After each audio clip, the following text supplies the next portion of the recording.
and it just went from underneath the sink into the pantry. And I was like, Dad, I was cold, the mice are coming in. So my daughter and I went to D&D, and we bought ourselves some of those little mouse killer things. Right? We had different ways we could have done it. Poison them, or did a humane thing and trapped them and set them off somewhere else, but we decided to just poison them, because that's the Christian thing. No, I'm just kidding. We decided to just poison them, and that way they said one bite and they're done. So I was like, yeah, that's a good idea. And so we have these packages that we're supposed to put 8 feet apart throughout the house and whatever. So we just tear them open and they come from all over the place. I get up this morning and walk into the kitchen and I hear it underneath the sink, and he's eating. I could hear him eating, and I was like, yeah. So I grabbed my BB gun.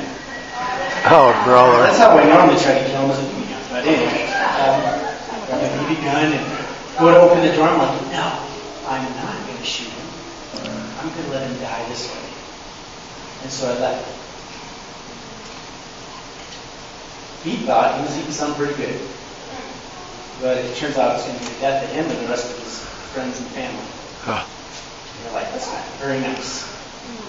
But let me tell you, there's an enemy that believes the same thing and does the same thing and tries to do all he can to poison us.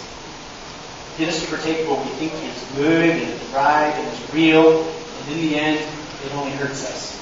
It only hurts our family. It only causes pain, and in the end, it's death. And that's what he did with Adam and Eve. Fortunately, we go to a God this morning who is alive, as we've talked about, who overcame death, who forgives sins, and if we've been poisoned, he can make us better. It's good stuff.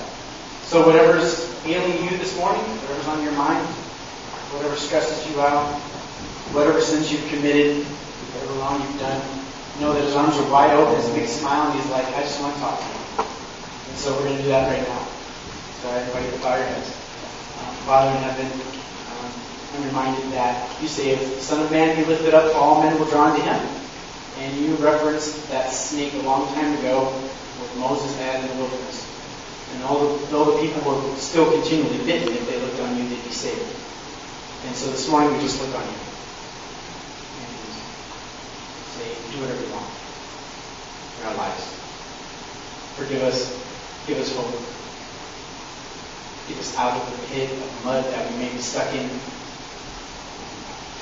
We give all those things to you. Be with our family and our friends that are hurting. And we lift them up to you. And we thank you.